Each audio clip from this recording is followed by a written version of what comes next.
Hello, I am back with the bad lighting. Anyway, you see, it's not, you know how in church people say, don't listen to the voice, listen to the message. Yeah, so don't look at the lighting, you look at, I don't know, the message of the video, I guess. Anyway, wow. So today I want to talk about being a wild woman. um, if you follow me on social media, then you've seen this probably in all of my bios. It's I always say that I am a wild woman, and over the years I feel like that has been kind of misunderstood, also because I think it comes across as wild in terms of almost reckless, but in specifically like a sexual way, like just a woman who's unleashed and I don't know. um so I've gotten a few people who don't understand exactly what it means or misconstrue it to mean like I'm just without inhibitions or like I'm all over the place, which can be true sometimes, but that's not what I mean when I call myself wild woman. And have you noticed I have the hair to go with the wild? Anyway, so if again you've followed me on social media for a while, then you've probably heard me talk about this book called Women Who Run with the Wolves by Clarissa Pinkola Estes. Brilliant book. I feel like every woman should read it.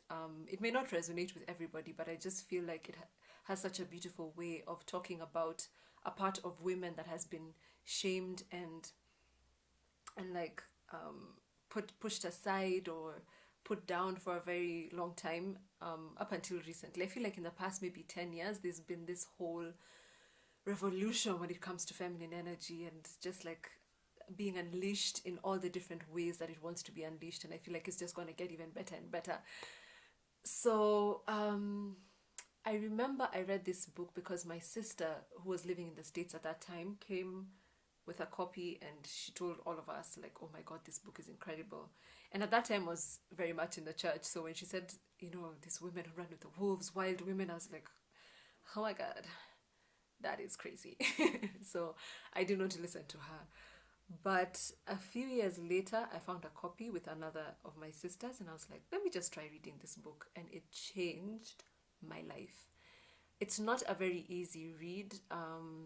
It can be very intellectual, and there's a lot of deep stuff that she goes into, but then it's so beautiful in how it captures first of all the different stages of being a woman, and then also just understanding that there's a part of you that will always remain a mystery. And I feel like that's so true about women. Like we are able to be so many different things in life. It's we can play so many different roles, and we change so much. When I think about the person who turned 18 and the person who's this person now, I can't even, like, the number of people I've been between 18 and 34 is crazy.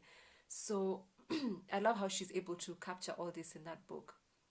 And that's why I got the concept of a wild woman, because it's about allowing that part of you that can't be put in a box, the part of you that's always changing. It's so dynamic. It's so different all that. It's like it's an essence that we all have that's so ungovernable, and not in a way that's like it can be. I mean, it's possible that we can be reckless and crazy, but it's also just how we feel, how we interact with the world around us, the things that we want, the way we, but specifically how we feel.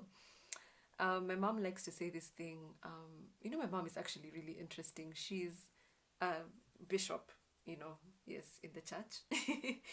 and but the way she thinks always fascinates me, because she's not a regular, her way of thinking is still very steeped in Christianity and God, and that's where she's found her truth.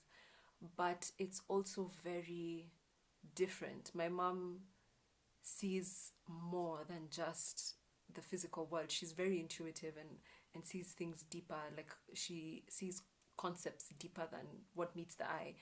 And one of the things that she always tells us is that a woman is so different even within a month. Like, the woman who starts the month after her period is not the same woman who will be there a week after, who's, or 2 weeks after when she's ovulating. it's just like there's this way of us being where we are constantly in change, and it's a beautiful thing about us, but it's also something that's been given a lot of negativity. We've been called irrational, you know, what's the word? Irrational, unreasonable, you know, unpredictable. And to some extent, yes, those things can exist, but it's also just an essence that we have that's just beautiful. And so reading that book allowed me to understand that part of myself that felt like I always had to leave it outside the door because it didn't fit neatly into anything.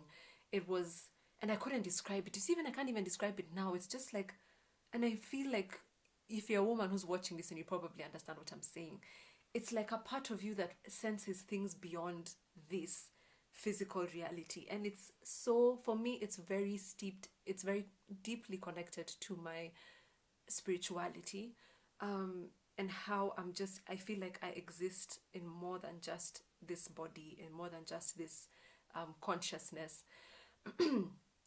So when I read the book, I was like, yes, finally I can start to make space in my life for this part of me, this mysterious part of me that I've never fully understood. And what I love about the book as well is that she uses, what's the word? Fables, fairy tales, to tell stories that, and these are things that she's collected from different, sorry, my nose is itchy. These are things she's collected from different cultures, but a lot of it is from like the Spanish, is it Spanish, Mexican, Hispanic culture, but like I feel like it's even beyond that. You know, there's a word for it, is it?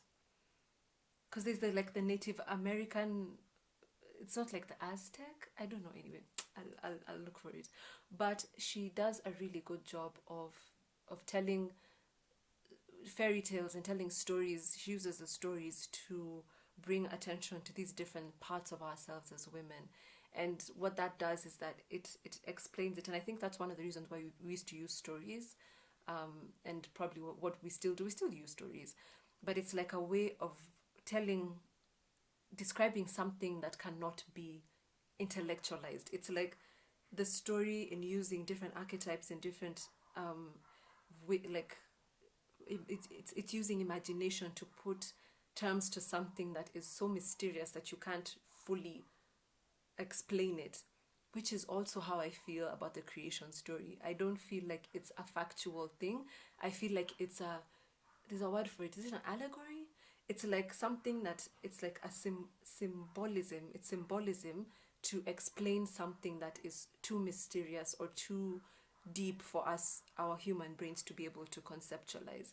And that's what she does in the book. So yes, I've hyped it up so much, but yes, go read it. So for me, that's what it is. Being a wild woman it means that I am not one thing, and I will never be one thing. And the thing that I'm going to be, I don't even know what that is. Like, I'm always growing and changing, and it feels so good to be able to embrace that part of me, because it just feels like, yes, like I'm everything, you know, I'm every woman, like Whitney Houston.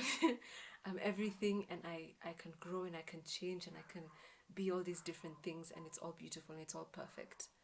I hope I've made sense, and I thank you so much for watching this video.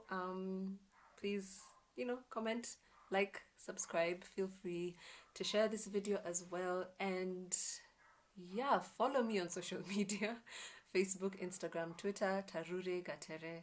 I love you so much. I'm sending you all my love. And please remember, above everybody else, you deserve your own unconditional love and acceptance. I'll see you in the next video. Bye.